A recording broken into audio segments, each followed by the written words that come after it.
प्रधानमंत्री नरेंद्र मोदी, इजराइल के प्रधानमंत्री यार लापेड, यूएई के राष्ट्रपति मोहम्मद बिन जायद और अमेरिकी राष्ट्रपति बाइडेन के साथ 1-to-1 शिखर सम्मेलन में भाग लेंगे।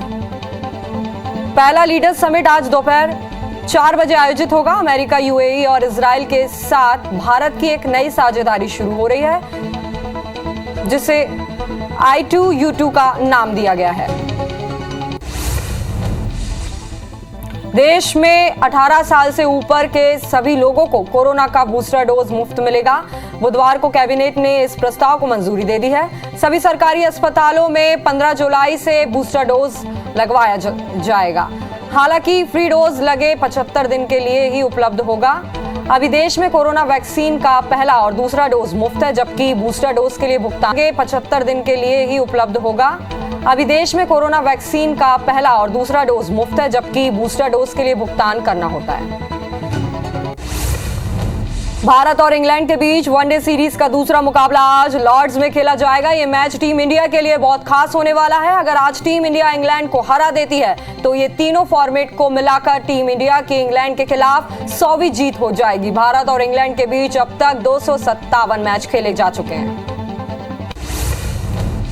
छत्तीसगढ़ में कोरोना का ग्राफ तेजी से बढ़ रहा है। 24 घंटे के अंदर कोरोना के 380 से ज्यादा नए लोग कोरोना पॉजिटिव मिले हैं। वहीं 218 कोरोना मरीज स्वस्थ भी हुए, जिसके एक्टिव मरीजों की संख्या 2060 के पार पहुंच गई है। प्रदेश में पॉजिटिविटी दर 2.77% हो गया है। मध्य प्रदेश में बारिश का दौर जारी है। प्रदेश में मौसम विभाग ने भारी बारिश का रेड अलर्ट जारी कर दिया। अगले 24 घंटे में नर्मदापुरम संभाग में रेड अलर्ट जारी किया गया। बीते 24 घंटे से प्रदेश के कई इलाकों में बारिश की वजह से नदी नाले उफान पर हैं, जिससे कई जिलों में यातायात प्रभावित है। खंडवा में पुलिया पार करते समय एक युवक नाले में बह गया, जिसका वीडियो सोशल मीडिया पर वायरल हो रहा है। आशापुर के डीआरसी की टीम लगातार सर्चिंग कर रही। बता दें कि युवक बैतूल का रहने वाला है, जो खंडवा में दादाजी महाराज के दर्शन कर वापस लौट रहा था। राष्ट्रपति पद के उम्मीदवार यशवंत सिन्हा आज भोपाल दौरे पर रहेंगे। वे 12 बजे कांग्रेस विधायक दल की बैठक में शामिल होंगे। साथ ही विधायकों से चर्चा कर समर्थन मांगेंगे। बैठक में प्रदेश कांग्रेस अध्यक्ष कमलनाथ, पूर्व सीएम दिग्विजय सिंह और सांसद विवेक तनखा मौजूद रहेंगे। भूपेश कैबिनेट की बैठक आज मुख्यमंत्री निवास में होगी। मानसून सत्र के पहले होने वाली इस बैठक को काफी महत्वपूर्ण माना जा रहा है। इस बैठक में मानसून सत्र में लाए जाने वाले विधायकों पर चर्चा होगी। इसके अलावा मछुआ नीति को भी मंजूरी मिल सकती है। बैठक में लंबे समय से ट्रांसफर पर लगे बैन को हटाने की भी चर्चा हो सकती है। नगरीय निकाय चुनाव की वोटिंग के बाद कांग्रेस ने आज विधायक दल की बैठक बुलाई। बैठक में नगरीय निकाय चुनाव की समीक्षा होगी। बताया जा रहा है कि प्रदेश कांग्रेस अध्यक्ष कमलनाथ इस दौरान कांग्रेस विधायकों से चुनाव का फीडबैक लेंगे। जिला, जनपद पंचायतों में कांग्रेस समर्थित अध्यक्ष बनाने की रणनीति पर चर्चा करेंगे। रायपुर में पूर्व सांसद नंद कुमार साय और केदार कश्यप ने प्रेस कॉन्फ्रेंस की। इस दौरान उन्होंने कहा है कि 15 जुलाई को राष्ट्रपति प्रत्याशी द्रौपदी मुर्मू आ रही, जो हमारे लिए सौभाग्य की बात है। हमारे समाज की बेटी देश से सर्वोच्च पद में पहुंच रही है। अलग अलग पार्टियों ने समर्थन दिया है। साथ ही उन्होंने जनजाति समाज की प्रत्याशी के लिए सभी दलों से समर्थन की अपील की है। राष्ट्रपति चुनाव को लेकर छत्तीसगढ़ में बीजेपी ने विधायक शिवरतन शर्मा को चुनाव प्रभारी नियुक्त किया। वहीं विधायक नारायण चंदेल को सह प्रभारी बनाया गया। शिवरतन शर्मा, नारायण चंदेल और कृष्णमूर्ति बांदी दिल्ली के भाजपा मुख्यालय में प्रशिक्षण ले रहे हैं। एनडीए के राष्ट्रपति प्रत्याशी 15 जुलाई को छत्तीसगढ़ आएंगी, जो सांसद विधायकों से मुलाकात करेंगी। मुख्यमंत्री भूपेश बघेल बिलासपुर में आयोजित गुरु पूर्णिमा के कार्यक्रम में शामिल हुए। उन्होंने प्रदेश की सुख समृद्धि की कामना करते हुए सभी को गुरु पूर्णिमा की शुभकामनाएं दी। उन्होंने कहा कि हिंदुस्तान के ज्ञान से पूरा देश और दुनिया आलोकित हो रहा है, लेकिन इसके बाद भी कुछ लोग जो विश्व गुरु बनने का शौक पाले हुए हैं, वो गलत है। छत्तीसगढ़ के सीएम भूपेश बघेल ने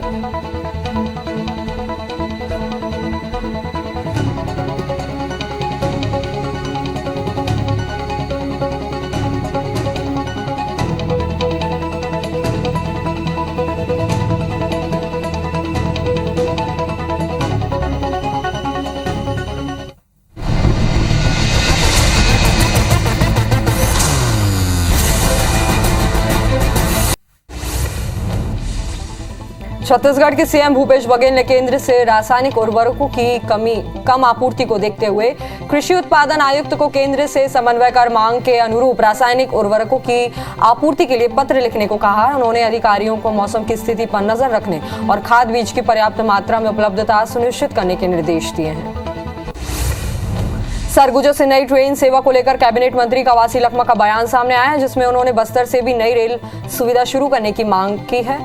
साथ ही उन्होंने कहा है कि रावघाट परियोजना का काम जानबूझकर डिले किया जा रहा है। लगातार नोट शीट लिखने के बाद भी काम में तेजी नहीं आ रही है। टीकमगढ़ के वार्ड नंबर 1 में मतदान के दौरान विवाद हो गया। भाजपा विधायक राकेश गिरी और कांग्रेस के पूर्व मंत्री यदुवेंद्र सिंह मुंदेला के बीच झड़प हुई, जिसमें विधायक के भाई को मामूली चोटें आई। कोतवाली पुलिस ने शिकायत दर्ज कर ली है। इंदौर में मतदान के दिन बीजेपी पार्षद पर जानलेवा हमले के मामले में पुलिस ने कांग्रेस प्रत्याशी राजू भदौरिया और उनके दूसरे साथियों को गिरफ्तार किया है। दरअसल वोटिंग के दिन बीजेपी प्रत्याशी की कार को घेरकर तोड़फोड़ की गई थी, जिसके बाद बीजेपी और कांग्रेस कार्यकर्ताओं के बीच झड़प हो गई थी। सतना के मेहर से बीजेपी विधायक नारायण त्रिपाठी ने एक बार फिर अपनी ही सरकार पर सवाल उठाए। उन्होंने चुनाव की निष्पक्षता पर सवाल उठाते हुए निर्वाचन आयोग पर भी सवाल खड़े किए। उन्होंने कहा है कि वोट के नाम में शराब, कपड़े और पैसे बांटे जा रहे हैं, जबकि प्रशासन कोई कार्रवाई नहीं कर रहा है। कोरबा में यात्री ट्रेन की मांग और उपेक्षा को लेकर शहरवासियों की नाराजगी सामने आई है। लोगों का कहना है कि रेलवे बोर्ड के चेयरमैन से मिलने नहीं दिया गया है। बैठक में एकमत होकर शहरवासियों ने स्पष्ट कर दिया है कि अब उपेक्षा बर्दाश्त नहीं की जाएगी। यात्री ट्रेन नहीं दी जाती तो कोयला लदान भी नहीं होने दिया जाएगा। भिलाई में एफएसएनएल के निजीकरण के विरोध में कर्मचारियों का विरोध प्रदर्शन लगातार जारी है। कर्मचारियों ने हाथों में काली पट्टी बांधकर अपना विरोध जताया। एफएसएनएल को सेल के साथ विलय करने की मांग की गई है। उनका कहना है कि एफएसएनएल हमेशा से ही प्रॉफिट देने वाली कंपनी रही है, लेकिन इसका निजीकरण किया जा रहा है। जोबट के आदिवासी छात्र से इंदौर में हुई मारपीट का विरोध शुरू हो गया। अलीराजपुर समाज के लोगों ने रैली निकालकर प्रदर्शन किया। इस विरोध में पीड़ित के पिता ने भी अपनी आवाज बुलंद की। हिंदू युवा जनजाति संगठन ने गृह मंत्री नरोत्तम के नाम ज्ञापन सौंपकर आरोपियों के खिलाफ कड़ी कार्रवाई की मांग की है। हटा के पुत्रीशाला स्कूल में निरीक्षण के दौरान एएसपी ने एएसआई को जमकर फटकार लगाई। एएसआई ड्यूटी के दौरान कार में सो रहे थे, तभी एएसपी ने निरीक्षण के दौरान उन्हें पकड़ लिया। इसके बाद उन्होंने एक आरक्षक के कार की हवा निकाल दी। ग्वालियर में बकरियों की चोरी और हत्या के मामले में पुलिस ने 2 आरोपियों को गिरफ्तार किया। दोनों आरोपी बकरियों को बेचने के इरादे से घूम रहे थे। पूछताछ में पता चला कि एक आरोपी ग्वालियर चंबल के पूर्व डकैत गिरोह बदना बंजारा का सक्रिय सदस्य रह चुका है। सिंगरौली जिले में अवैध शराब की सूचना देने पर एक शख्स की हत्या कर दी गई। बताया जा रहा है कि आरोपी अंबिका कोल और उसके भाई ने लाठी डंडों से पीट कर उसकी हत्या की। घटना के बाद पुलिस ने एक आरोपी को गिरफ्तार किया, जबकि दूसरा आरोपी पुलिस अभिरक्षा में इलाज करवा रहा है। इंदौर में इंस्पेक्टर गोलीकांड के बाद एसआईटी ने आरोपियों पर शिकंजा कसना शुरू कर दिया। पूरे मामले में पुलिस ने 2 महिलाओं को गिरफ्तार किया। इसमें वो महिला भी शामिल है जो टीआई की गोली से घायल हुई थी। शुरुआती जांच में पता चला है कि मानसिक तनाव के कारण टीआई ने हत्या की। हालांकि पुलिस ने अभी तक खुलासा नहीं किया है। रायपुर में पूर्व मंत्री और भाजपा विधायक बृजमोहन अग्रवाल की सुरक्षा में तैनात पीएसओ की आत्महत्या मामले में पुलिस ने एमपी से 2 आरोपियों को गिरफ्तार किया। आरोपी मृतक विश्वंबर दयाल के रिश्तेदार ही हैं, जो अवैध संबंध का राज खोलने के नाम पर ब्लैकमेलिंग कर 30 लाख रुपए मांग रहे थे, जिससे तंग आकर उसने सर्विस रिवॉल्वर से खुद को गोली मार ली थी। इंदौर में पुरानी रंजिश को लेकर हिस्ट्री शीटर बदमाश अनिल दीक्षित पर हमला कर दिया गया है। हमला 15 दिन पहले हुए विवाद का बदला लेने की नीयत से किया गया था। हालांकि अभी भी अनिल दीक्षित की हालत गंभीर बनी हुई है। वहीं पुलिस आरोपियों की तलाश में जुट गई है। गुना में बीते दिन पार्वती नदी में महिला के डूब जाने के बाद अभी तक कोई सुराग हाथ नहीं लगा है। जीआरएफ की टीम फिर रेस्क्यू ऑपरेशन में जुटी है, लेकिन अभी तक महिला का कोई पता नहीं चल पाया। बता दें कि महिला नदी पार करते समय पुल के नीचे गिर गई थी, जिसकी तलाश लगातार जारी है। अनूपपुर के कोतमा थाना क्षेत्र के कुरीहाटोला गांव में तीन बच्चों की डूबने से मौत हो गई, जिसमें 2 लड़कियां शामिल है। बताया जा रहा है कि बच्चे खेत के पोखर में नहाने के लिए गए थे। वहीं घटना के बाद पुलिस मामले की जांच में जुट गई है। पेंड्रा के मरवाई वन मंडल के रहवासी इलाके में एक भालू कुएं में गिर गया, जिसकी सूचना पर वन विभाग की टीम मौके पर पहुंची और ग्रामीणों की मदद से भालू को सुरक्षित बाहर निकाल लिया गया। भालू कुएं से निकलते ही जंगल की ओर भाग गया। जबलपुर की एक ज्वेलरी शॉप पर दिन दहाड़े लूट की वारदात अंजाम दिया गया। यहां ग्राहक बनकर पहुंचे आरोपी ने ज्वेलरी शॉप संचालक पर मिर्ची झोंककर लूट की और शॉप में रखे सोने के झुमके लेकर फरार हो गया, जिसकी कीमत 1 लाख बताई जा रही। वहीं घटना के बाद पुलिस आरोपी की तलाश में जुट गई है। ग्वालियर में एक महिला प्रोफेसर के साथ ठगी की वारदात को अंजाम दिया गया। आरोपियों ने महिला के साथ 1.5 लाख की ठगी की है, जिसकी शिकायत पीड़िता ने थाने में की। बताया जा रहा है कि आरोपी ने फोन कर जीजा के बेटे की तबीयत खराब होने का बहाना बताकर पैसे की मांग की और आनन फानन में पीड़िता ने उनके अकाउंट में पैसे ट्रांसफर कर दिए। बलरामपुर जिले के वाड्रफनगर क्षेत्र में अवैध रेत का परिवहन करते सरगुजा संभाग की आरटीओ की टीम ने बड़ी कार्रवाई की। आरटीओ ने 60 ट्रकों को जब्त करते हुए 4 लाख से अधिक की चालानी कार्रवाई की है। कार्रवाई करने के बाद जांच की टीम ने सभी ट्रकों को बसंतपुर पुलिस के हवाले कर दिया है। बुरहानपुर जिला अस्पताल के 12 करोड़ के महाघोटाले के मास्टरमाइंड तत्कालीन आरएमओ डॉक्टर प्रतीक नवलखे को पुलिस ने दिल्ली से गिरफ्तार किया। आरोपी के पास से 11 लाख रुपए भी जब्त किए गए। इससे पहले 4 आरोपियों को गिरफ्तार किया गया था। रायपुर के मंदिर हसौद में पुलिस ने बुधवार देर रात जुआरियों के खिलाफ कार्रवाई की। मुखबिर की सूचना पर पुलिस ने मौके पर दबिश दी और 8 जुआरियों को गिरफ्तार कर लिया। साथ ही उनके पास से 4 लाख से ज्यादा की रकम जब्त की गई। पकड़े गए ज्यादातर आरोपी गुड़ियारी के हैं।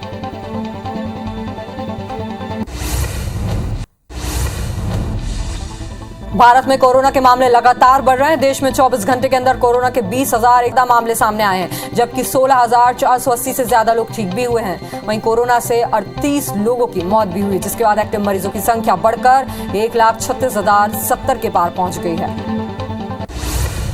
छत्तीसगढ़ में कोरोना का ग्राफ तेजी से बढ़ रहा है। 24 घंटे में कोरोना के 380 से ज्यादा नए पॉजिटिव मरीज मिले हैं। वहीं 218 कोरोना मरीज ठीक भी हुए हैं, जिसके बाद एक्टिव मरीजों की संख्या 2,060 के पार पहुंच गई है। प्रदेश में पॉजिटिविटी दर 2.77% हो गया है। देश में 18 साल से ऊपर के सभी लोगों को कोरोना का बूस्टर डोज मुफ्त मिलेगा। बुधवार को कैबिनेट ने इस प्रस्ताव को मंजूरी दे दी है। सभी सरकारी अस्पतालों में 15 जुलाई से बूस्टर डोज लगवाया जा सकेगा। हालांकि फ्री डोज अगले 75 दिन के लिए ही उपलब्ध होगा। विदेश में कोरोना वैक्सीन का पहला और दूसरा डोज मुफ्त है, जबकि बूस्टर डोज के लिए भुगतान करना होगा। भोपाल में वैक्सीनेशन विंग वैक्सीनेशन लगने के बाद एडवर्स इफेक्ट्स की स्टडी कर एक डेटा तैयार करने जा रही है, जिसके लिए कर्मचारियों को ट्रेनिंग दी जा रही है। इस बारे में राज्य टीकाकरण अधिकारी ने बताया कि वैक्सीनेशन के बाद अगर किसी भी बच्चे या वयस्क को किसी भी तरह की परेशानी हुई तो हम इसका डेटा कलेक्शन कर रहे हैं।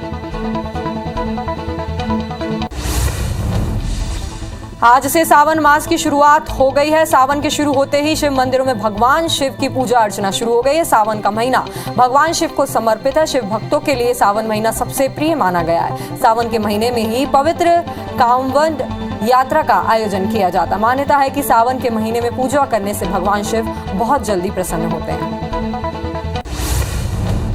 सावन माह के पहले दिन कवर्धा के भोरमदेव मंदिर में श्रद्धालुओं का तांता लगा हुआ है। हर साल भोरमदेव मंदिर में 50,000 से अधिक कावड़िए और भक्त पहुंचते हैं। जिला प्रशासन ने इसके लिए विशेष व्यवस्था कर ली है। भक्त बड़े उल्लास के साथ मंदिर पहुंचते हैं और महादेव पर जल चढ़ाकर मनोकामना मांगते हैं। प्रधानमंत्री नरेंद्र मोदी इजराइल के प्रधानमंत्री यायर लापिड, यूएई के राष्ट्रपति मोहम्मद बिन जायद और अमेरिकी राष्ट्रपति बाइडेन के साथ I2U2 शिखर सम्मेलन में भाग लेंगे। I2U2 का पहला लीडर्स समिट आज दोपहर 4 बजे आयोजित होगा। अमेरिका, यूएई और इजराइल के साथ भारत की एक नई साझेदारी शुरू हो रही है, जिसे I2U2 का नाम दिया गया है। मुख्यमंत्री हेमंत सोरेन के पत्थर खनन लीज आवंटन से जुड़े मामले की चुनाव आयोग में आज सुनवाई होगी। उनके छोटे भाई और विधायक बसंत सोरेन के खिलाफ खनन लीज मामले में 15 जुलाई को सुनवाई होने वाली सुनवाई अब 4 अगस्त को होगी। बसंत ने इस मामले में समय मांगा था। आयोग ने 4 अगस्त का समय दिया था। भारत और इंग्लैंड के बीच वनडे सीरीज का दूसरा मुकाबला आज खेला जाएगा। यह मैच टीम इंडिया के लिए बहुत खास होने वाला है। अगर आज टीम इंडिया इंग्लैंड को हरा देती है तो ये तीनों फॉर्मेट को मिलाकर टीम इंडिया के इंग्लैंड के खिलाफ 100वीं जीत हो जाएगी। भारत और इंग्लैंड के बीच अब तक 557 मैच खेले गए हैं। मध्य प्रदेश में बारिश का दौर लगातार जारी। प्रदेश में मौसम विभाग ने भारी बारिश का रेड अलर्ट जारी कर दिया। अगले 24 घंटे में नर्मदापुरम संभाग में रेड अलर्ट जारी कर दिया गया। बीते 24 घंटे से प्रदेश के कई इलाकों में बारिश की वजह से नदी नाले उफान पर हैं, जिससे कई जिलों में यातायात प्रभावित हुआ है।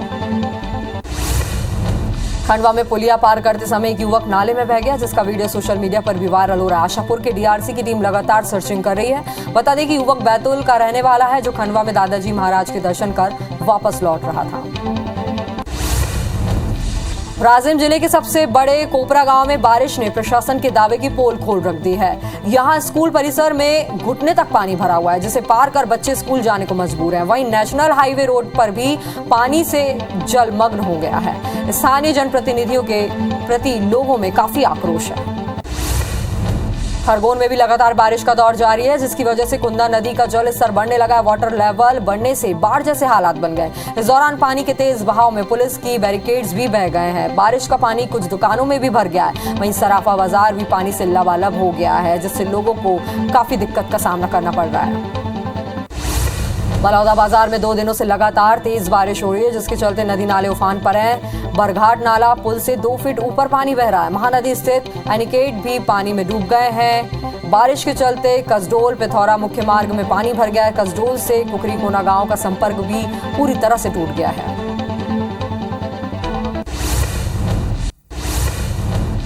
मुख्यमंत्री शिवराज सिंह चौहान आज शाम को 4 बजे मंत्रालय में अधिकारियों के साथ बैठक करेंगे। इस दौरान वे पेसा कानून को लेकर चर्चा करेंगे। इसके बाद सीएम युवा उत्सव की तैयारियों की भी समीक्षा करेंगे।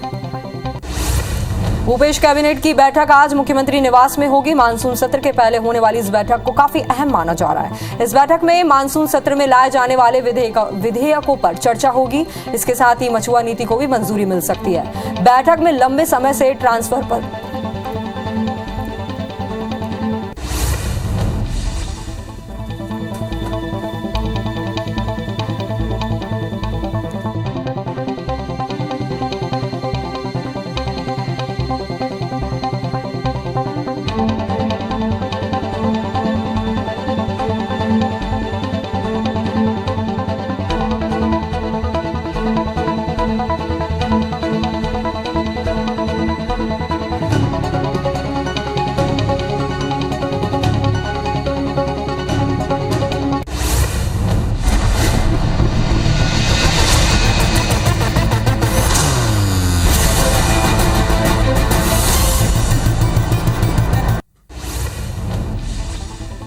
राष्ट्रपति पद के उम्मीदवार यशवंत सिन्हा आज भोपाल दौरे पर रहेंगे। वे 12 बजे कांग्रेस विधायक दल की बैठक में शामिल होंगे। साथ ही विधायकों से चर्चा कर समर्थन मांगेंगे। बैठक में प्रदेश कांग्रेस अध्यक्ष कमलनाथ, पूर्व सीएम दिग्विजय सिंह और सांसद विवेक तन्खा मौजूद रहेंगे।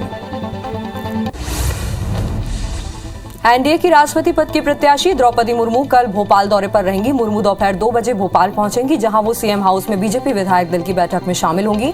वहीं द्रौपदी मुर्मू के स्वागत के लिए पूरी तैयारी कर ली गई है। रायपुर में पूर्व सांसद नंद कुमार साय और केदार कश्यप ने प्रेस कॉन्फ्रेंस की। इस दौरान उन्होंने कहा कि 15 जुलाई को राष्ट्रपति प्रत्याशी द्रौपदी मुर्मू आ रही हैं, जो हमारे लिए सौभाग्य की बात है। साथ ही उन्होंने जनजाति समाज की प्रत्याशी के लिए सभी दलों से समर्थन की अपील की है।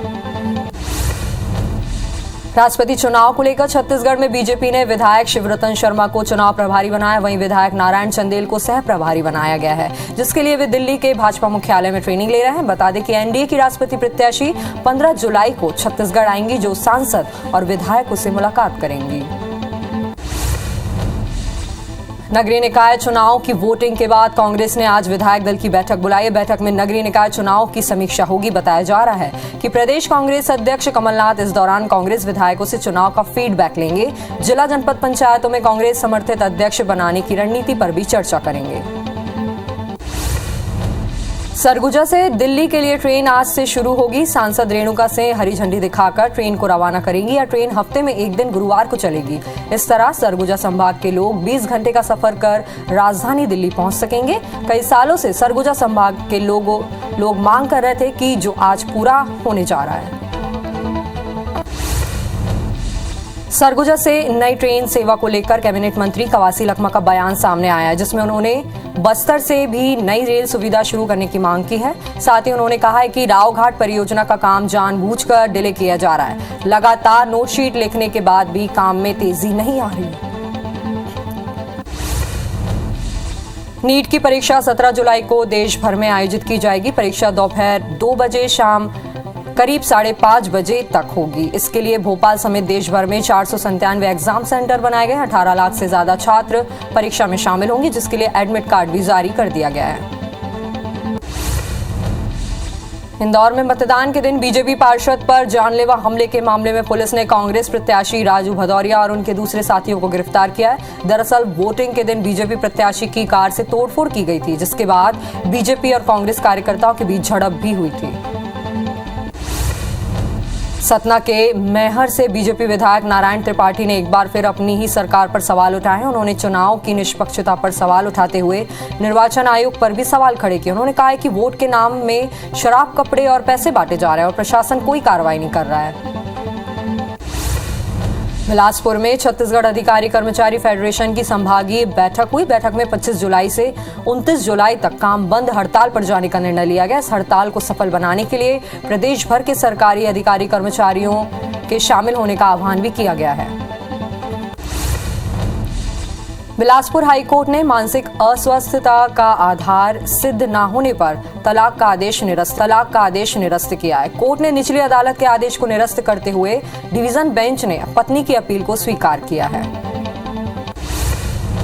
छत्तीसगढ़ के सरकारी और प्राइवेट अस्पतालों के डॉक्टर मरीजों के लिए जेनेरिक दवाइयां नहीं लिख रहे हैं। इस मामले में दायर जनहित याचिका पर बिलासपुर हाईकोर्ट ने सभी प्रतिवादियों से 4 सप्ताह में जवाब मांगा है। कोरबा के आरटीआई एक्टिविस्ट लक्ष्मी चौहान ने हाईकोर्ट में जनहित याचिका दायर की है।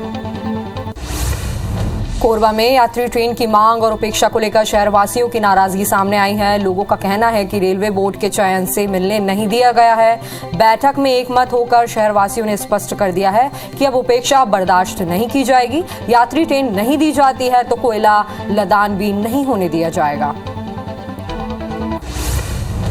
भिलाई में एफएसएनएल के निजीकरण के विरोध में कर्मचारियों का विरोध प्रदर्शन लगातार जारी है। कर्मचारियों ने अब हाथों में काली पट्टी बांधकर अपना विरोध जताया। एफएसएनएल को सेल के साथ विलय करने की मांग की। उनका कहना है कि एफएसएनएल हमेशा से ही प्रॉफिट देने वाली कंपनी रही है, लेकिन इसका निजीकरण किया जा रहा है।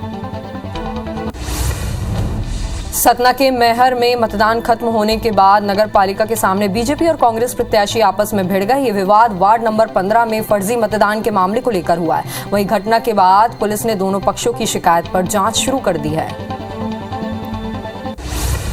जोवट के आदिवासी छात्र से इंदौर में हुई मारपीट का विरोध शुरू हो गया। अलीराजपुर समाज के लोगों ने रैली निकालकर प्रदर्शन किया। इस विरोध में पीड़ित के पिता ने भी अपनी आवाज बुलंद की। हिंदू युवा जनजाति संगठन ने गृह मंत्री नरोत्तम मिश्रा के नाम ज्ञापन सौंपकर आरोपियों के खिलाफ कड़ी कार्रवाई की मांग की है।